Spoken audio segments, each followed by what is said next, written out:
Researchers at Rensselaer Polytechnic Institute are developing a new orbital device that would aid in cleaning up space debris surrounding the planet. According to a news release by the Institute, the spacecraft will be called OSCAR, or Obsolete Spacecraft Capture and Removal. The space probe will be a CubeSat, a small rectangular satellite which will be made up of three 10cm by 10cm by 10cm units. The first CubeSat units will contain GPS, data storage, and communication systems, while the second will consist of a propulsion system. The third unit would contain nets and tethers, which would be used to capture the space debris.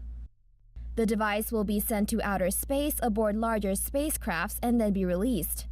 OSCAR would use sensors such as thermal and radar imaging sensors to help locate and capture space debris.